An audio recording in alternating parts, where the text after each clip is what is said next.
Today on the After the Timeout podcast, we are joined by Division III Women's National Champion head coach Brian Morehouse. Coach Morehouse is one of the most successful coaches in NCAA history at any level, men's or women, and also has the unique experience of being at the same school and same program for his entire career. As always, thanks for listening to the After the Timeout podcast.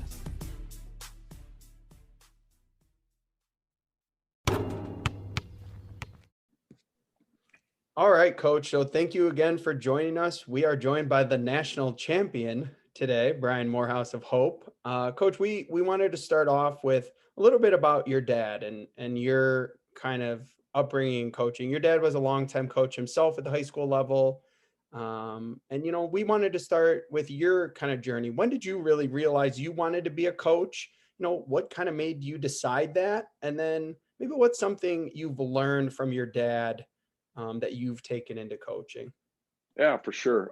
I think from a very young age, I had just this incredible respect for coaches and the role models that they were. And I just think that they just had these bigger than life personalities in my mind with their influence that they had around the women and men that they coached. And I just thought that was, really cool. And when did I start to think I wanted to be coaching? Probably, I watched my dad and Coach Eckert, and Hack Ramsire was my golf coach, who I had his name was really Hack Ramsire. That was his real name. And I saw the influence that they had on my life. And Coach Eckert was my high school varsity coach. My dad was also one of my varsity coaches. And, you just saw it. And I think in about 10th grade, I started realizing I wasn't going to the NBA. And as much as I thought I wanted to go to the NBA, I wasn't going to be, Stockton, Magic, Paxson, Skiles. I was 5'10". I was a good high school basketball player, but I wasn't even the best player on my own team. That was one of my best friends, Trent Graham. And so, I started to think about what else is there to do. I thought I would just go into business, and then I kind of pivoted in my junior year in college to go from a business degree to a teaching degree. And I think that's really when I said, no, I'm all in on this. But I knew I wanted to coach even when I was in high school. I just didn't know how I would go about getting there. When I was in college, I had the opportunity to coach with Dr. Glenn Van Wieren, who is a Hall of Fame coach at Hope College, men's coach. And he invited me to join him. Even as a freshman, I was able to be a student assistant for him. And I learned a ton from him. But, I kind of had this idea that I would go after I was done. Ben Braun had a graduate assistant job available at Eastern Michigan. I thought I might be able to get that because Coach Van Wieren knew him. We had really good teams when I was with the men's team, going to the Final Fours and everything. So that certainly opened up some doors for me, got me some high school offers. But unbeknownst to me, Coach Van Wieren gave my resume to somebody on campus and said, I think this guy would be really good as a recruiter for Hope College, just as a general recruiter. They called me in for an interview. My brother went into a diabetic coma the night before, and we weren't sure if he was going to make it. He came out of it in that morning. So I got in my car and I drove to the interview, and I just said, I am not prepared one bit for this interview. I'm like, God, if I'm supposed to get this, you're going to find the right words for me to say. And I have no recollection of what happened in that interview. None. I got in my car, I drove home. My mom asked how it went. I go, I have no idea. They called me the next day, offered me the job. Coach Van Wieren asked if I would continue on as his assistant coach in my role now at the college. Did that for 4 years. The next thing you know, the women's coach was let go. They offered me the job. I said no. They offered it to me again. I said no. They offered it to me a third time. I said no. This is all in the span of 3 days. And the captain of the women's team, her name was Lisa Timmer. And she got married a couple years later, and she became Lisa Timmer Schoonveld. Her boyfriend at the time was my student assistant coach, and she came into my office and she said, Tim says that you're an amazing coach, you connect with people, you get the most out of them, you hold them accountable, and I just think that you should think about being the coach. And I didn't tell her I'd already said no to it a couple of times. And I went home and talked it over with my wife, who was a part of the national championship program in 1990. And she said, I don't know how many times the doors got to open before you walk through it. So I walked back in the next day, accepted the job. 26 years later, Lisa Timmer, her boyfriend, is now the athletic director at Hope, and their daughter is now the Division III Player of the Year and a national champion. Well, I think things were a little bit meant to be there. A quick follow-up is, I'm just interested, what was your thoughts on why you didn't want it originally? Dude, I was 25 years old. I had just gotten married. I didn't even know how to talk to my wife, much less 15 women on a basketball team. And I didn't know that I was more prepared than what I thought I was. But at that time, it was just really intimidating to think I'm going to be 26 years old and a college basketball coach. Through Coach Van Weeren, I had a lot more experience than what I thought. I think I tend to undersell myself. And I think I knew a lot more than I thought I did at that time.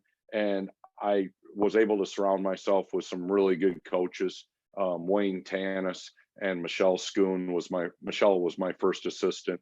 And she played on the 1990 national championship team and was a good friend of mine in college. We became good friends, and she actually married one of my very best friends, JR, from my hometown. That's an awesome story. I don't know, that might be one of the best to start out we've had. I guess it just proves you probably should listen to your significant other more often, right? They're usually right every single time. She has not been wrong yet. All right, so you just mentioned you're gonna sell yourself. We're gonna sell you here. The first part, just kind of some background, then I got a couple questions. He ain't gonna like the selling in the beginning. No, he's not gonna like it, but that's okay. You're 659 and 91, 87% winning percentage. You reached 600 wins faster than any coach at any level, men or women in NCAA history. I believe it's the same total as Kim Mulkey in wins this year. But that's a long time anywhere, right? Especially when we see today coaches are going here and there. What do you think some of the keys to your sustained success was and are, and how did you, I guess, in the beginning, start building the program to sustain that success, and how have you continued it for such a long period of time? Yeah, we better take those one at a time, right? I think sustained excellence has been because I think I've been really consistent in who I am. I haven't tried to change. I haven't thought that I'm more important than anybody else in my basketball program. I think that my student assistant coaches are every bit the same influence in our basketball program as I do. And that's why we circle up every day instead of having me address the team with me being front and center. Everything we do is in circles, right? Everything. So there's no person in that circle that's more important than anybody else. And I really have believed that throughout all 26 years of being the head coach. How have we been able to sustain it? I think it has to do with a consistent approach every single day, right? We talk about a win everything approach that goes into every single day in every facet of your life. Win everything means not like try to win the game. It means like when you wake up in the morning, are you going to do everything that you do that day with being the best at that particular task? So like right now, like if I'm looking at my phone and I'm distracted and everything, like I'm not giving you my best. If I am in the middle of a conversation with one of our 93-year-old fans and I've got 4 recruits over to the side that want to talk to me, like that woman deserves my full attention at that moment. When we get on the bus, you will see every one of our players say, "Hey, Johnny, how you doing? You ready for a good trip?" All that kind of stuff is super important to us. Just when we go out to eat, you'll see our players figure out what the waitress's name is. And so they can address her by her first name and just instead of saying, "Hey, I need more water." It goes into like giving your best to the strength coach when you walk in there and not just trying to get through that workout, but like trying to be elite in that workout. I think every single encounter that you have every single day of your life is a win everything moment. And there is no neutral when it comes to that. You either win it or you lose it. And you become a series of the habits, I think, that you build up every single day through every single encounter that you have. So our kids will sit in the front 3 rows, right, of the classroom. Like the easy thing to do is sit in the back, but they'll sit in the front 3 rows. They'll be engaged. And I just think that we are what we do continually. And for me, that's one of I think my strengths is that I'm consistent. I show up every day. I've got a win everything mindset, and I'm able to be really, really good in the present, which allows us to be good sustained. So you mentioned the one example about sitting in the first 3 rows, and that's I mean, that's so awesome. I think it's just such a different perspective on a lot of times we get distracted by the winning and the games and the X's and O's. But what are some of the other things you do? Because I feel like that's probably something that kids have to learn as well, right? So you probably have some of your older kids leading by example. But what are some of the things you do, besides sitting in the first 3 rows, to help your kids kind of get to that mindset and develop that type of behavior on a daily basis? Right. Great question. So we have what we call a win everything pyramid, right? And it's definitely not the John Wooden pyramid, but it has some characteristics. Like our base is very, very important to us on the pyramid, like the foundation, the base. So on that, you'll see stuff like, we watch more film. We keep our spaces cleaned up. We get our individual workouts in without coaches. We communicate at a high level with our teammates. We spend time with our professors outside of the classroom and show our interest in that class. There's a million. There's like 70 of these things at the base of this pyramid that we think are super important. See, I'm smart enough that I can bring this thing up right here and look at it because it's right on the front of my. We take athletic training room seriously. Do not show other team that you are tired. Lock into the scouting report. Be comfortable with confrontation. Well done is better than well said. Competition every day. Never settle. Be grateful for the trainer. Be grateful for the DeVos Fieldhouse.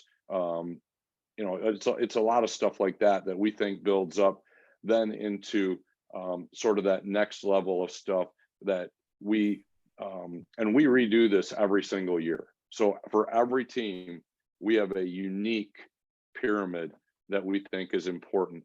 And it always ends at the very top with a national championship. And then one level before that is a tile that says 64, 32, 16, 8, 4, for the round, getting into the tournament, winning games and moving on. And then below that, we have some season long goals like undefeated in the league, win our regular season tournament championship, win the MIAA tournament, win our non-league tournaments. And then below that, we have some more like game type goals, which are 75 for this year. It was 75% free throws, take 4 charge attempts a game, be plus 11 on the boards, 1.2 assist to turnover ratio. We do a lot with points per possession. I don't know if you guys do a lot of that at high school level, but like we want to be 0.9 points per possession on offense. We want to hold the other team to 0.6 or less in defensive points per possession. So we give them some tangible goals, some things that we can check in on every single game. We start at the very bottom of the pyramid with some broader concepts that drill down into some really specific things, and then we try to end with a championship. All right, so I want to dive a little bit deeper here then. I like that bottom of the pyramid because it's just all things you can control, right? It's within your control. A lot of times in the Every game, day. you can't. They're daily habits, really. Right. So you mentioned that your players take ownership in it and they come up with those things every year.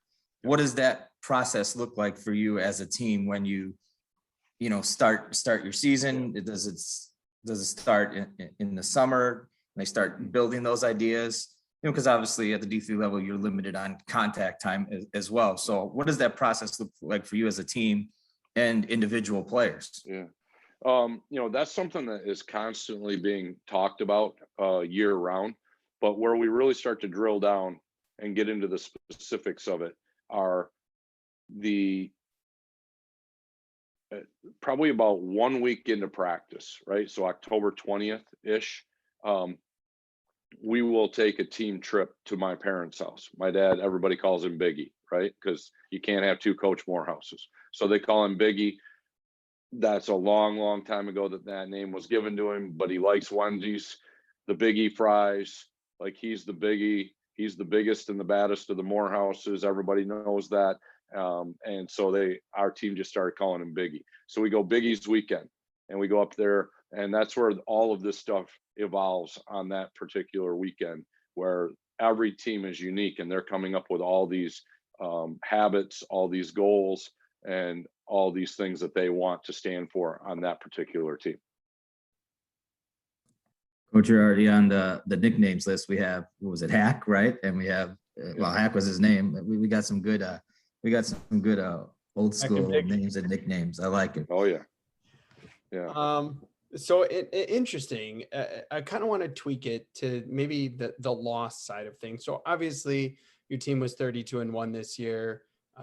They had 62 straight wins in a row, but then you guys did, have a loss. And I'm always curious from coaches that do have, those programs with sustained winning, what did that loss teach you guys as a group? What did you take from it, maybe as a staff, to help prepare the team going forward? Well, I can tell you, I remember more about that loss than I do Always all of our wins combined on different plays. Like I can unpack every single possession of that game.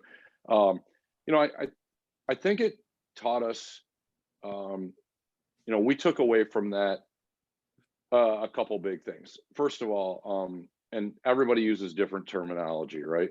But for us, we thought we needed to do a better job of leveraging drives. And in our terminology, that means like drive to open up someone's hips instead of just driving around people, right? And so we really spent a ton of time leveraging drives and practicing that. We spent a lot of time in our ball screen rotations, and just we had made some adjustments for that game, and they were semi-disasters on like two of the tweaks that we made defensively. And we thought it really hurt us. And so we simplified some of our coverages on rotations and ball screens and things like that. And I think the simplification really helped us. Those would probably be the two biggest things I took away from that particular game. And we just shot the ball horribly that game.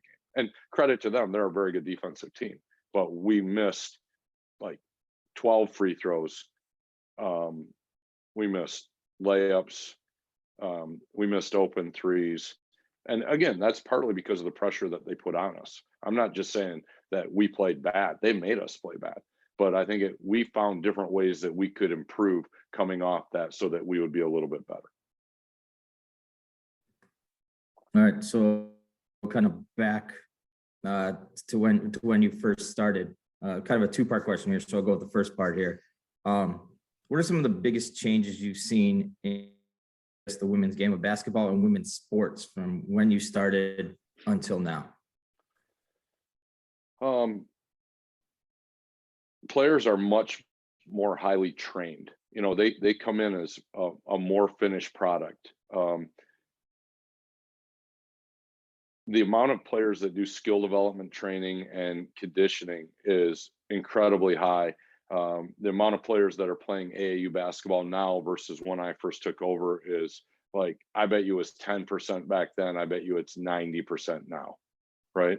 Ironically, two of our best players did not play AAU.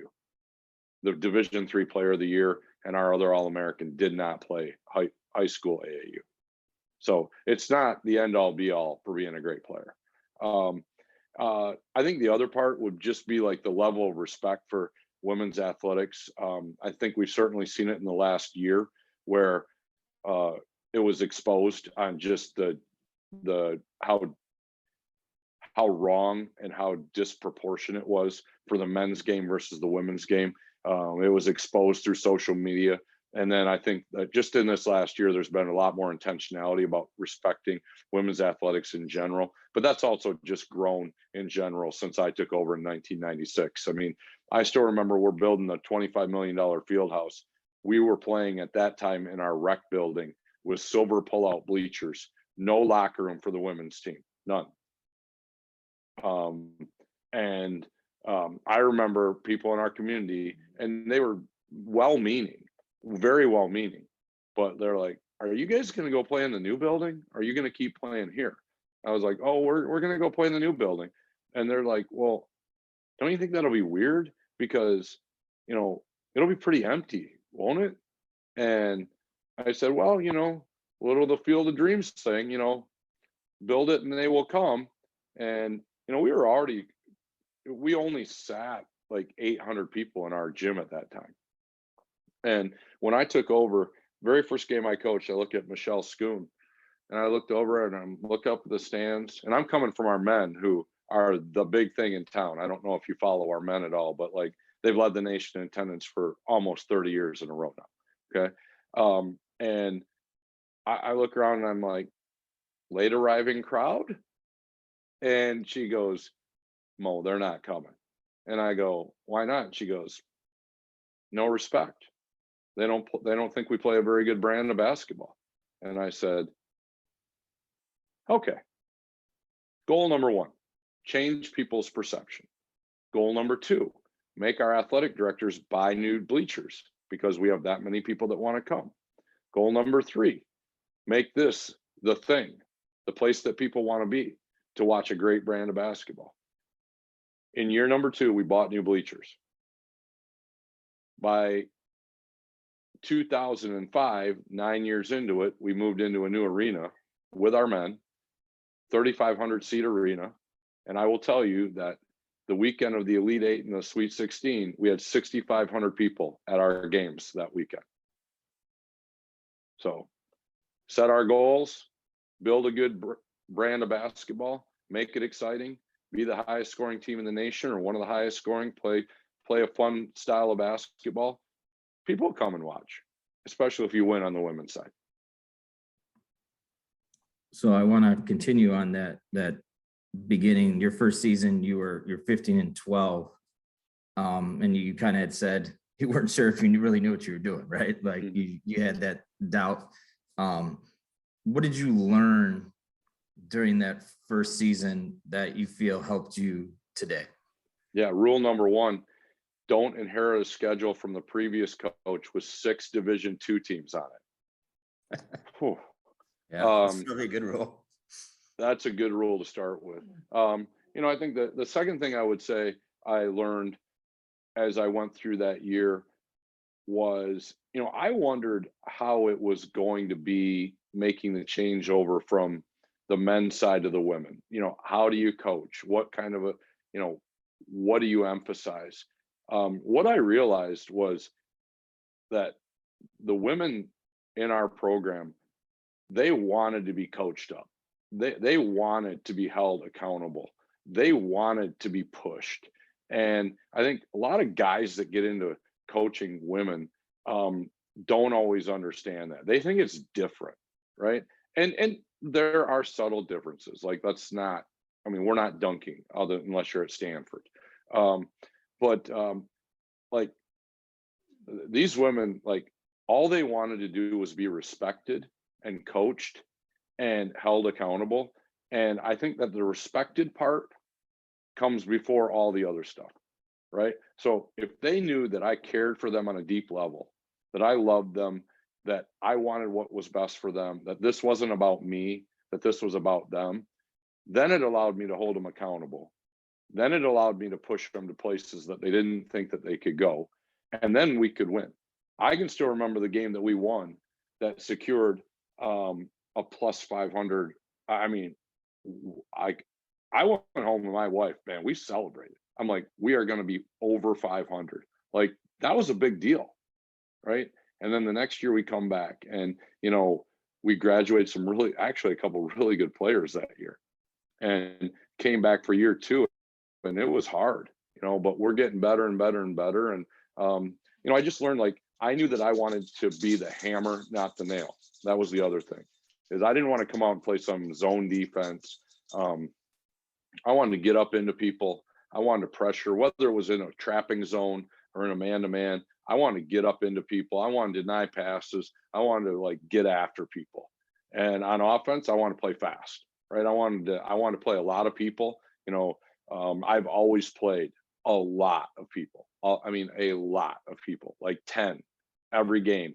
And, you know, this year we had, like, actually, we were so good that we had actually hockey line subs. We were 5 for 5, which is crazy, right? Until we had an ACL injury. But like, we were literally, we'd have our starters, and then we would, like, sub a group, and they called them locally, they called them the Chaos Crew.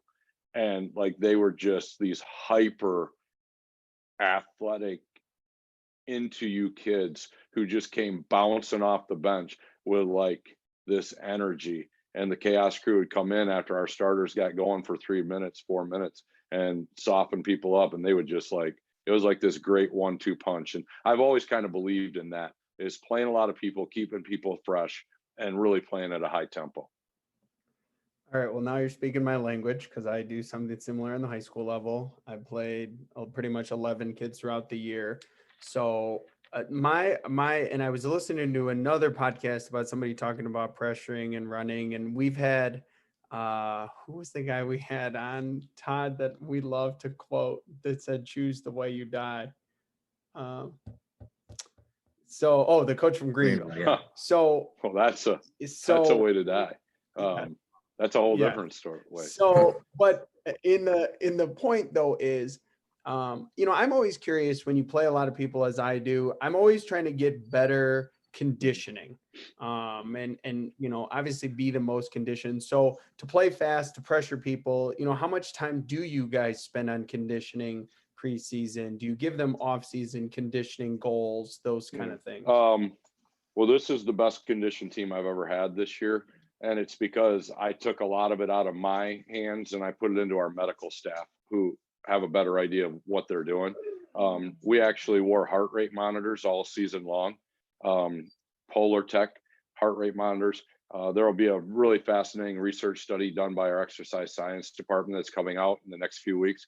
So we actually had a great idea of load management, not to use an NBA term, but, like, we understood load management and everything.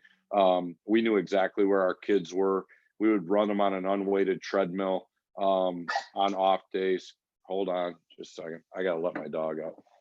So, I mean, we spend a lot of time on that, coach. And they're like, we took it to more of a scientific level the last couple of years. And we got out of the, like, what I call the emotional level, like, get on the line, we're running, you know, we're not in good shape.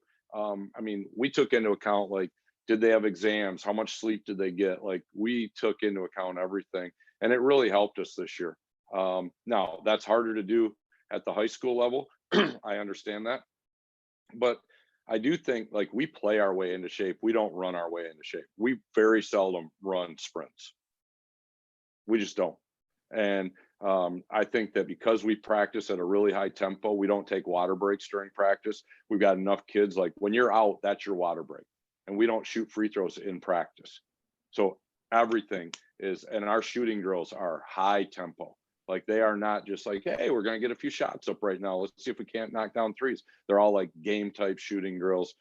We spend time, in transition, and our defense is very, very difficult. And we spend at least 25 minutes in a row on that every single day in practice. And that'll, like, we play our way into shape. I like it. So just an interesting follow-up. You've obviously been in the Division III level for a long time, 30 or so years. I myself coached D3 for a little bit, but, have you ever thought in your own mind, like I've done Division III. Have you ever thought like, I want to try Division II, I want to try Division I, or have you found like Division III is the place for you? I'm not looking to leave. I'll start with that. I'm in a really good place. We've led the nation in attendance since 2006. We're a big deal in town here.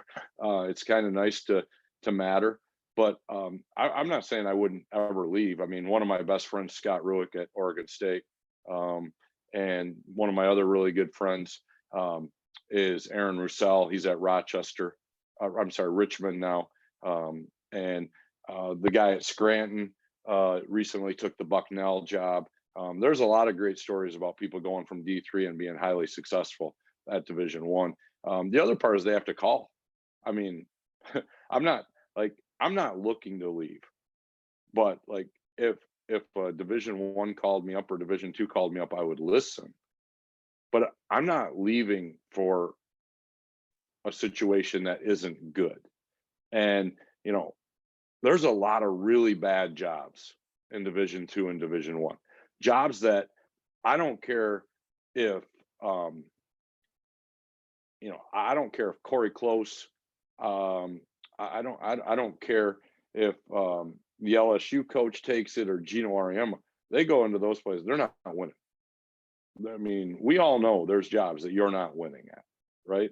But if a good school called me up and wanted to make a realistic, offer and have a conversation, I would listen.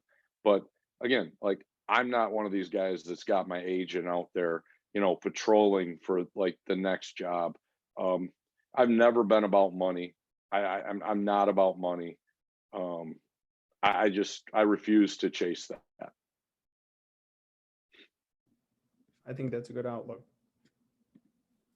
So, before we started recording here, you mentioned that you and your program are a big part of the Special Olympics, and that's a big part of what you do. Yeah.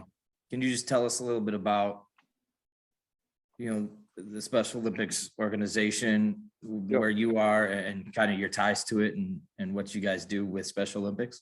Yeah, in a couple different ways. First of all, I think you are what you put in front of your kids, right? So when I was in college, right, there was an assistant coach here. His name was Russ DeVette, and he got me involved with Special Olympics, the Ottawa area hustlers, right? So we're in Ottawa County, Ottawa area hustlers. There's these group of guys that play, and he got me going and kind of helping out with them on the side. I'm like, man, I don't have time for this. I don't have time for this. I'm a busy college student. I'm coaching. My grades were super important to me. Like, I don't have time for this. But then I got sucked in a good way. Like, I went and I loved it. Right. And I loved it. So I kept going back and I kept going back. When I took over the women's program, I said, you know what, that's something I want to do with my team. And, they're always like, oh, I got to study for my organic chemistry. I got to study for my engineering exam. Like, oh gosh, I don't have time. So I just get them to come one time, and then it becomes like the thing that they want to do. So every year we host a skills and drills camp, right? That's one night. Another night we hold this huge tournament with teams from all over the counties around us that come in, and we referee and we score them. We have dance offs, and like, our kids just make it like it's the place to be for all these teams, right? So for me, like, that just is something I have a real heart for. It's not because I have a special needs daughter or son or anything like that. It's just like, I just think it's an underserved population. And if we can make them feel like rock stars, like, it's a great thing. Now, what has evolved out of that is, like, they come to all of our games. And so, like, we're their biggest fans, and now they're our biggest fans. And where you have to be careful is, you guys haven't been to Holland before, but like, if you're walking down Main Street, like, you better not see Courtney on the other side of the road, because if she spots you, like, she's going to start yelling and screaming and coming after you, right? And hopefully her parents are holding on to her so that she doesn't come across the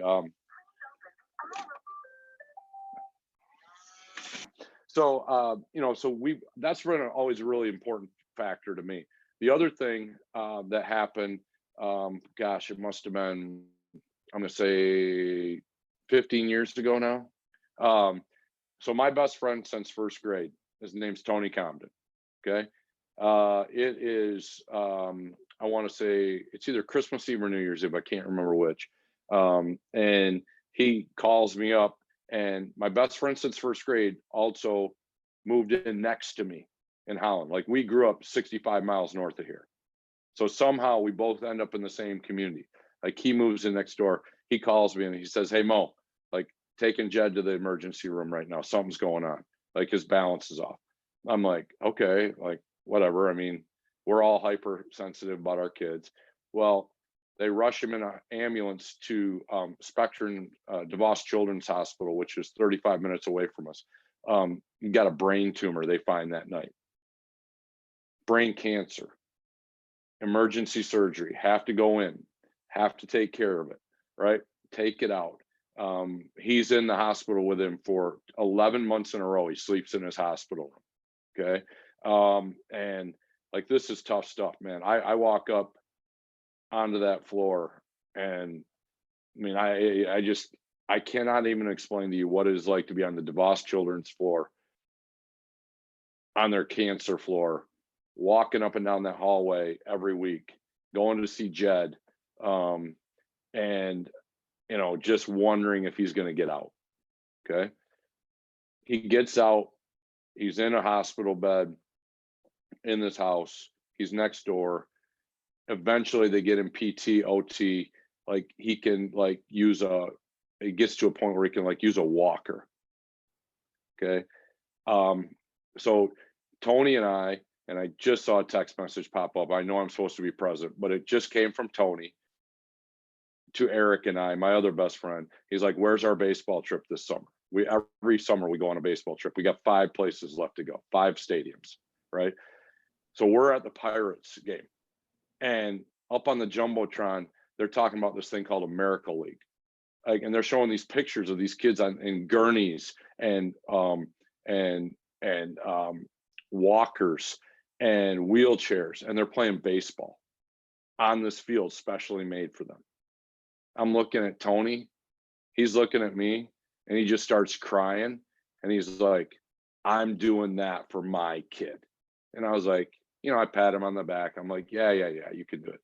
Guy builds a $1.3 million facility for West Michigan so their kids can play baseball. And every year our team goes and serves at that 1 or 2 times a year, where we are the buddies of all these kids at this Miracle League. And like, we're protecting them when they're hitting the ball, they're running the bases, like, we're their buddies. And that's my other thing. Like, I have a heart for that. But like, the Special Olympics came first, and now this is just another thing that we get to do. And it's like the best Saturday of our year when we get to go serve with these kids. All right. So quick follow-up before we go back to basketball, only because you said you've been to stadiums, and I only have a few left myself. So now I'm curious, what are the 5 that you have left? West Coast, baby. Yep. I got to go Seattle, San Francisco, Oakland, Angels, Dodgers. Yep. I have some West Coast left, and then the 2 Floridas left. But I've done all I have the 2 Floridas left too, but I don't really count them because I don't really count the Rays as a stadium, and I keep waiting for them to move to Montreal. So I think if I slow play this long enough, I can actually not have to go to see the Rays. And I think that's probably a good strategy. I like that strategy. Then really quick, of all the ones you've been to, what is your favorite? Old Tiger Stadium. Okay. Old Tiger Stadium. I am a sucker for the old stadiums, so I'll go Fenway, Wrigley. I love those. Camden Yards, special. Agreed. Now I segment them into the new and the old, right? Yep. PNC in Pittsburgh, elite level. The new Minnesota stadium, fantastic. Is fantastic. Love the new Rangers stadium. Is really well done. I'm probably forgetting a couple. Cincy is cool because it's right on the riverfront.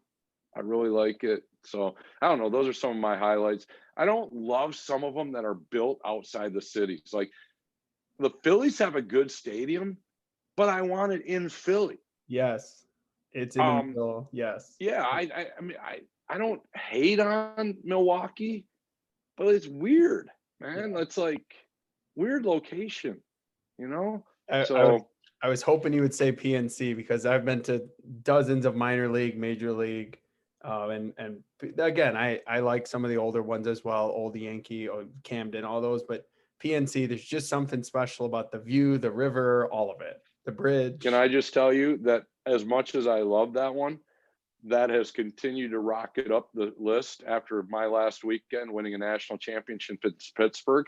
I have a special place in my heart for that town right now. I'm sure you do.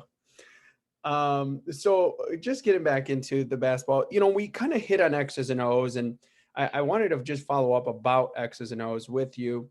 We kind of, in our very first episode ever, we talked to Ryan McCarty from Alaska Anchorage, and he kind of talked about recruiting athletes and improving their basketball skills. So for you, when you go out to recruit, obviously on the D3 level, it's a little bit different to recruit for those that don't know about D3 recruiting, but are you looking for people that fit your X's and O's? Are you looking for more athletes and then trying to plug them into that? Kind of just take me through how you tie your X's and O's to your recruitment. Yeah. Well, first of all, McCarty is like, that guy is amazing. He is an amazing coach. I think it's a combination, John. I really do. We're looking for like the best skill we can possibly get. But you also have to be a certain level of athlete to play in our program. I get emails all the time, and I know it's going to be a bad email when it starts off with, I think I've got a player that can play at your level. Have you watched us play? Because I got 3 kids on my team that could play D1, and it wouldn't be hard for them and be impact players. So, be careful when you send those emails, coaches, because watch us play a little bit before you do. But we have to have we're going to be an athletic up and down the floor kind of team, right? So they've got to be athletic enough. I have really, really, really good assistant coaches. People say, you're a really good coach. I am a really good gatherer of expertise is what I am. Kyle Lurvey coached with Alabama's coach on the men's side.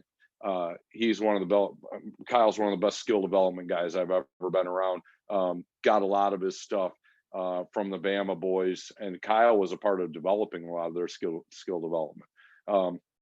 Courtney Cust is one of the best coaches in the United States. She was top 30 under 30 coach. And Cully's my defensive guy. He runs our whole defense. And then I just brought a guy on who does a lot of stuff with G League guys, Austin Randall, and he's got this elite level skill development stuff. So we're not afraid to look at a kid and go, their shot is broke, but we can fix it. That kid is good at this, but they have no handles, but we can fix it. And so if they've got some holes in their game, we truly believe in our skill development program that we can take a kid that's good and make them great if they buy in. So this is, before we get into our last 2 segments, this is just maybe more of a question about, maybe about yourself and, maybe some ideas for other coaches out there. Obviously, after all this time, national championships, et cetera, as a head coach, what's an area you're looking to improve on this off season for yourself? Well, we better improve in our talent because we graduate 60% of our 10-man rotation.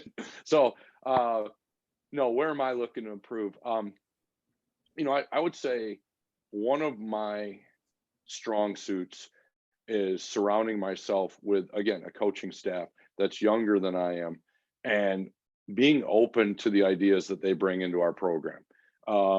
And we have we have really evolved our offense in the last 2.5 years, with me using some of what Courtney believes in and some of what Kyle believes in, and kind of meshing those two things together. So I think what we're going to really be looking at doing is becoming maybe a little bit more multiple in our defense.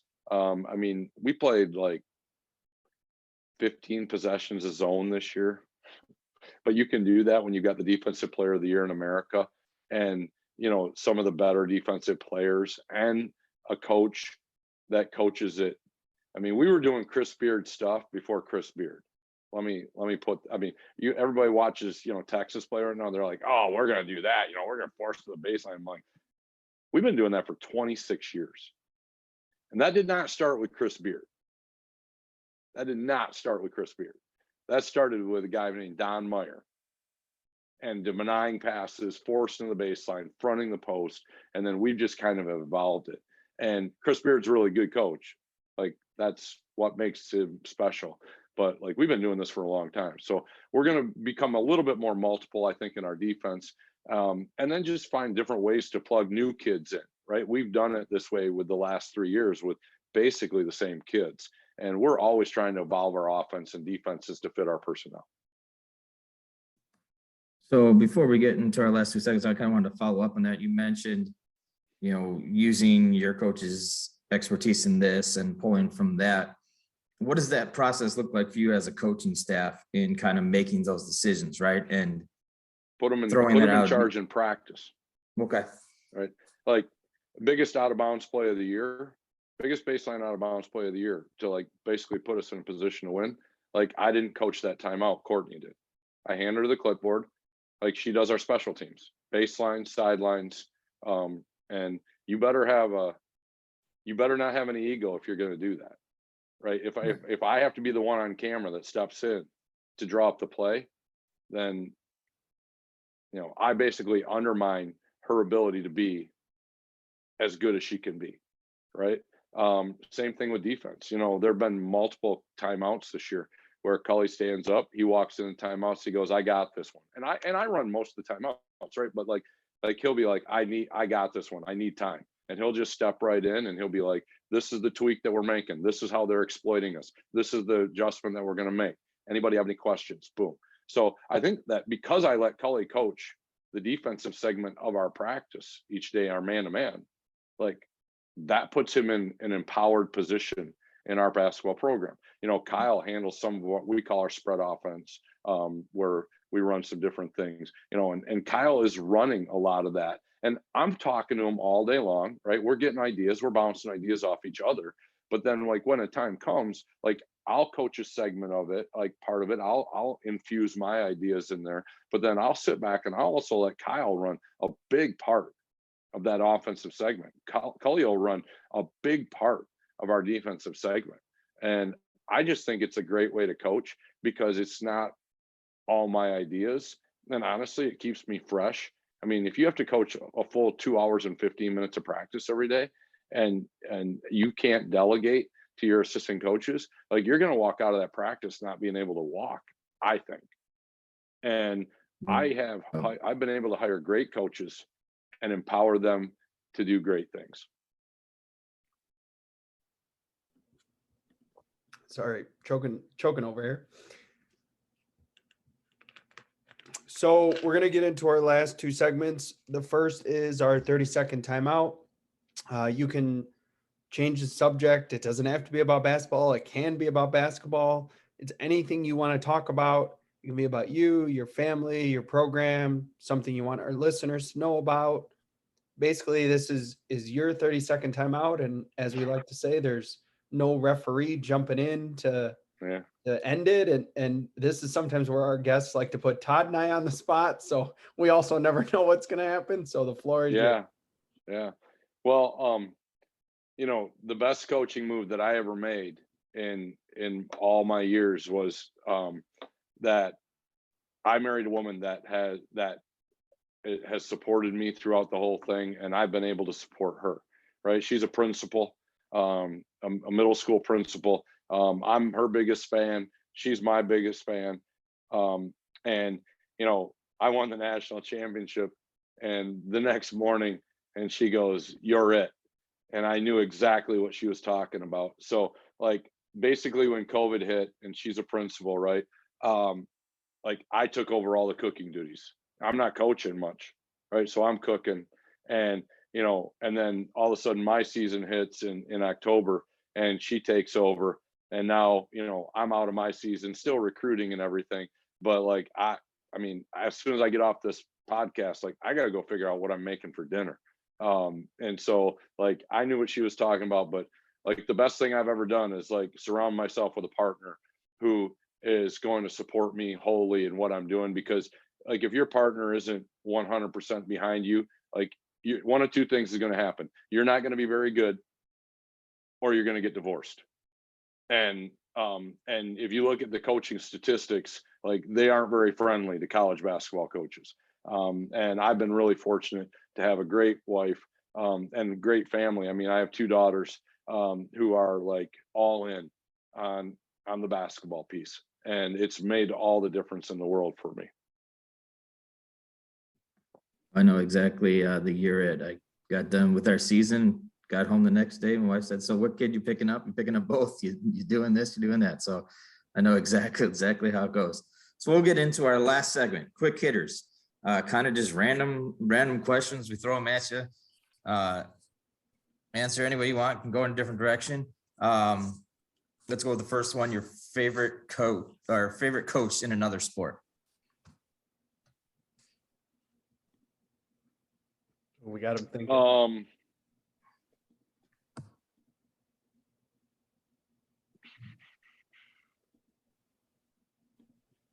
Hey, we finally came up with a good question.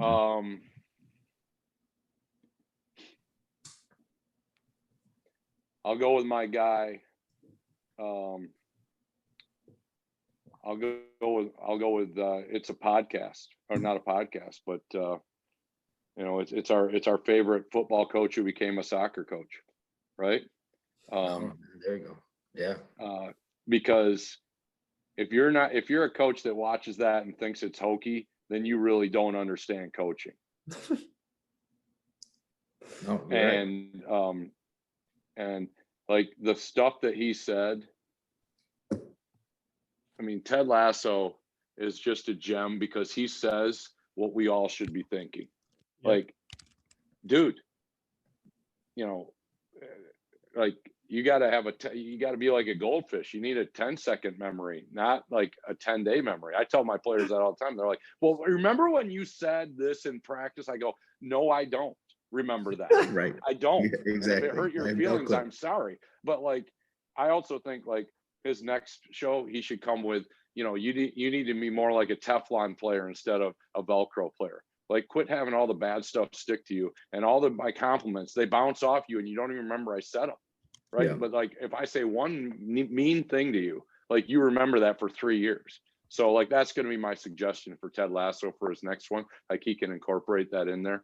But, I also just think like before you can get them to do what you want them to do, you got to win their hearts. And I think I said that very early in this podcast, right? Like I knew that I had to get their respect by them knowing that I respected them and that I cared for them on all levels, right? Like you can't coach them if you don't know what's going on behind the scenes for them. You don't know if they've got a big exam. You don't know if they're going through a bad part in their relationship. You don't know if, their parents are going through something. Like if you don't know that stuff about your players, then it's really difficult to coach them that day in practice. So, I just think he has such great examples of what it is to be great. I love soccer.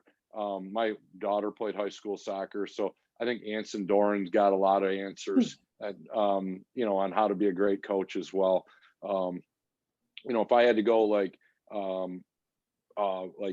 NBA, I'd probably go like Quinn Snyder. I think he's got just insane ideas and understanding. From a football perspective, I'll go Nick Saban just because he has broken it down into, I want that body type. If their body can't do that, they're not for me.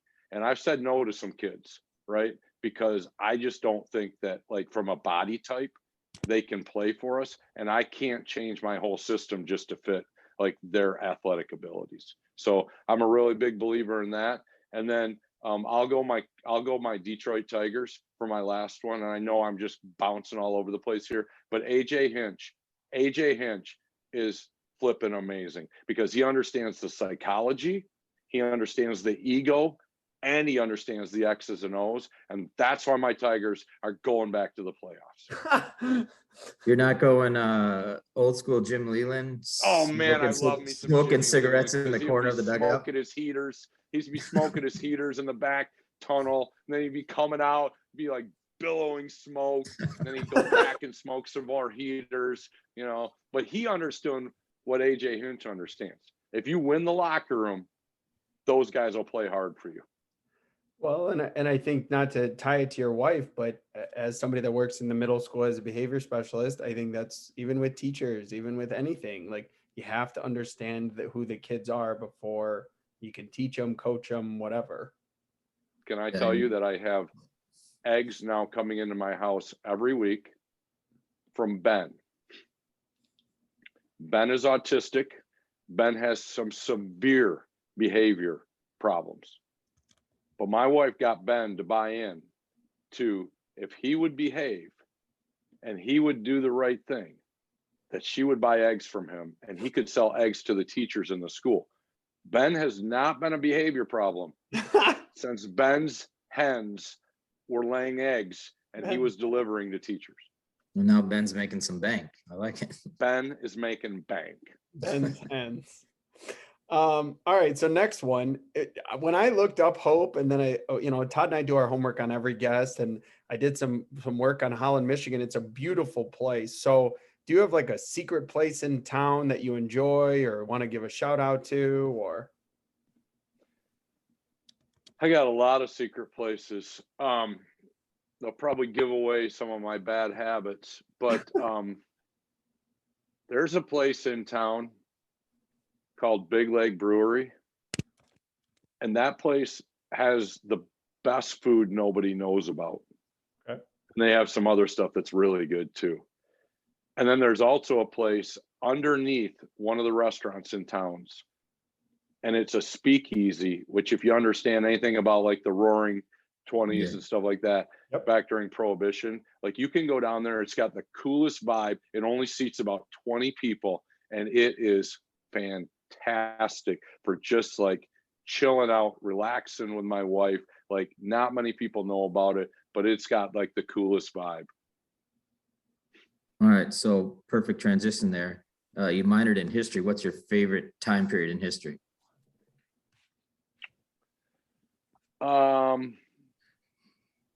World War II, for a couple different reasons. World War II, because I thought it was fascinating when I was a history minor at Hope. Yep. Okay, that's the first reason. World War II now, because I'm not married to Liz Hain Morehouse. If it isn't for a World War II, her dad's side is in Estonia. Her grandpa is the Minister of Agriculture of Estonia. This all is irrelevant with Ukraine right now. Yeah. Russia's coming into Estonia to take over the port cities. Her grandpa is trying to get all their paperwork and get to a boat to get away. He ran in the Olympics as a sprinter. He forgot certain paperwork, had to run back to get it. Sprinting to the boat. They miss the boat. It's out into the harbor. The Russians blow it up. They get on a second boat, go around and get into a concentration camp in Germany, spend a year there, get sponsored by a church in Saginaw, Michigan, take the boat, get to America, have no idea where they're going, get to Saginaw, Michigan. Her dad is a principal. Her uncle works for GM as a VP. Her uncle invented the computer system that doesn't allow drugs to interact in pharmacies. Really? And that's my story of how World War II brought me and my wife together. Well, then That's really no cool. one's gonna have that story, Todd, no matter how many guests we have. No, I don't think we can top that one. All right. So you mentioned you like to, or that you're in charge of most of the dinner. So I added this one. What's like dad's dish? What's like your dish to cook? Ooh, I've gotten pretty good at a lot of stuff, but I still think I'm really good on a smoker, and I'm really good on the grill. Um, I my steaks are, first of all, I believe in, like, you have to buy good cuts of meat. So like I will not buy elaborate all this other stuff, and I will invest in like really good meat so that when we do sit down and have a steak dinner, like it is going to be like a really, really good steak dinner. I've gotten really good at like some pasta and seafood dishes over the last couple of years. I, I'm a big believer in TikTok.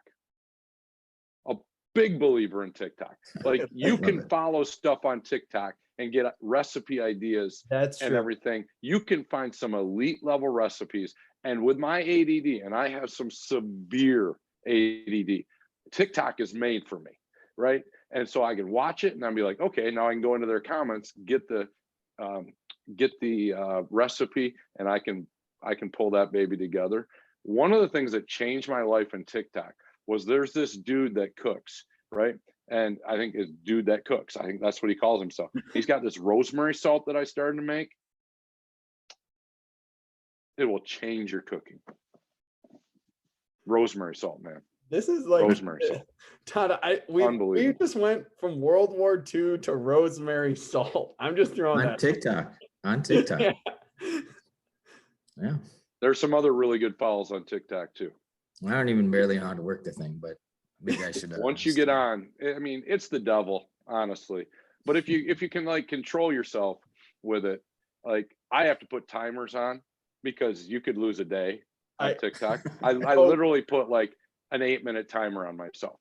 Coach, I gotta tell you, my dad is an older man and he's retired and he's on that's all he does. He sends us TikToks. Like I'm like, Dad, it's enough.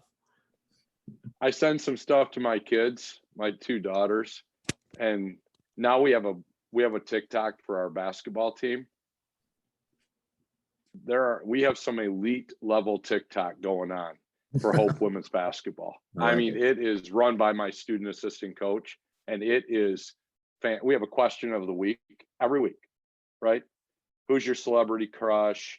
You know, who's the GOAT of basketball? And like now our men's team always walks by and gets on our TikToks with the question, and like they are fantastic.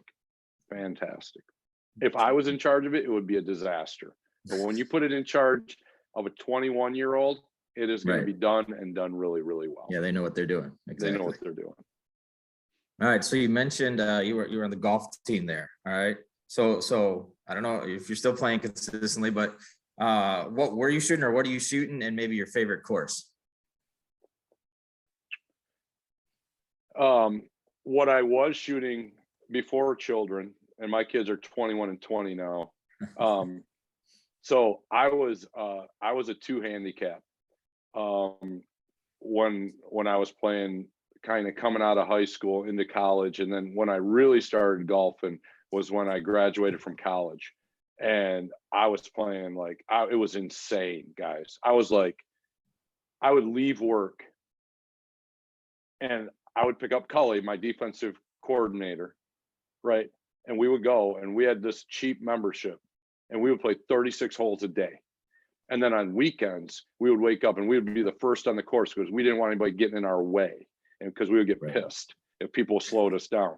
And like we would start at like 6:30, as like sun's coming up, we're teeing off, and we're playing like 45 holes a day. We're walking back in those days because we can't afford to drive. I mean, we're poor. I mean, I am poor at that stage, right? But that's when I'm playing my best golf of my life, is during that stage. And then all of a sudden we started having kids, and Now I got a weak ass fade that goes to the right. I don't draw the ball anymore.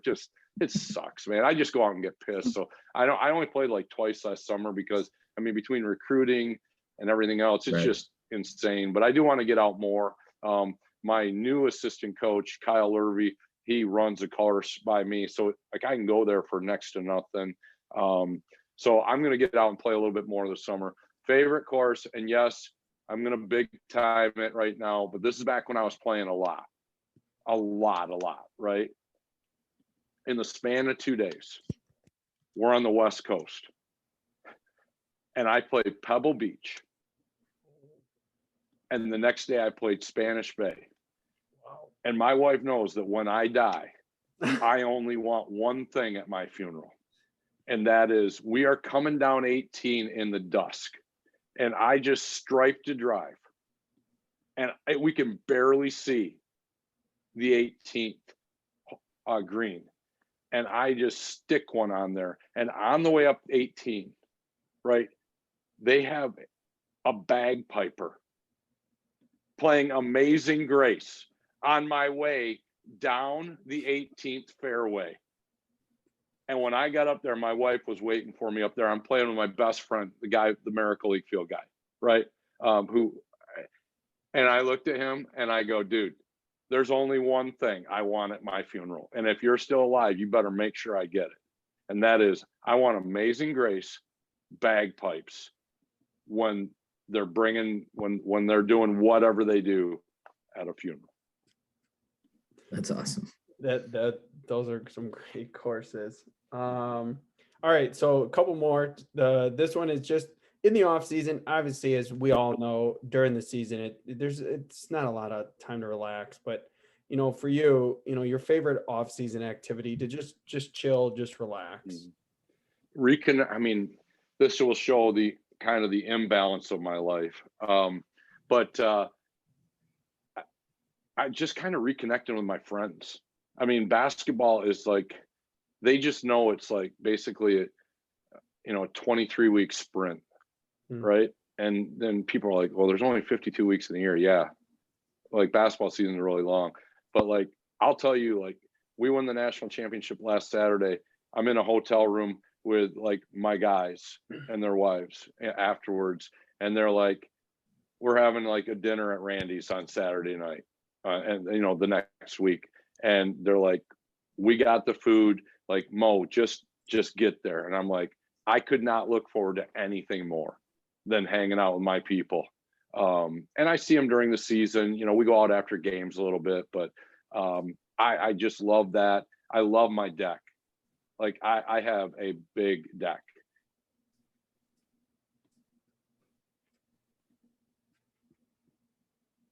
My buddies with their wives and just like grilling up steaks, smoking some meat, like just hanging out and talking about it. And I got a 21 and a 20-year-old, and you're just talking about your kids, loving on your kids, sharing each other's biggest challenges, and your biggest celebrations with your friends. Like, that's what it's all about to me, is just the relationship side of things is what it's all about. Having my coaches over, like just hanging out outside of basketball, right? And just being like, man, we just love each other. And I mean, just like living into those relationships is what really keeps me going. All right, last one. And we've been known to ask some goofball questions, and you'll probably get this reference. You just won the national championship. Are you going to Disney? If we can privatize this link, so we played down in Orlando this year. We played in a tournament, and one of my assistant coaches goes, and well, if we win, we should just go try to drink around the world at Epcot Center. There you go. Yeah. Well, and I somehow told them that I would do that for them and pay for that. I may renege on that offer.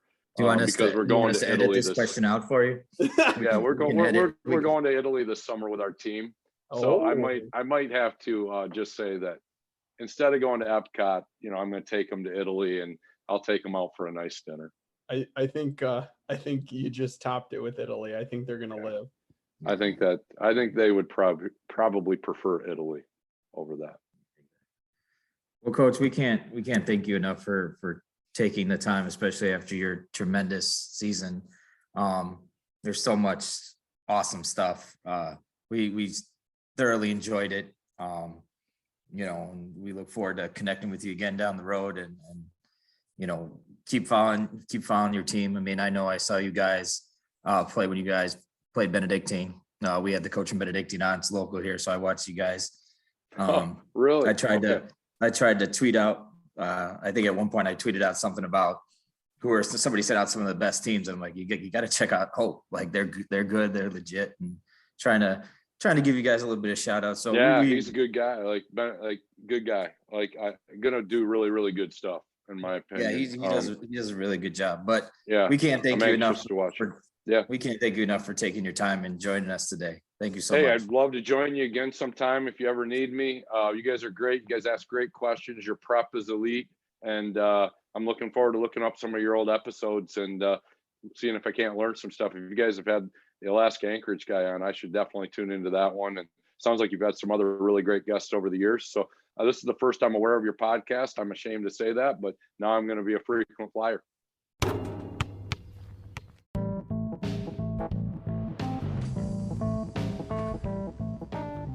Thank you for listening to another episode of the After the Timeout podcast, hosted by Todd Zazadil and Jon Plicki.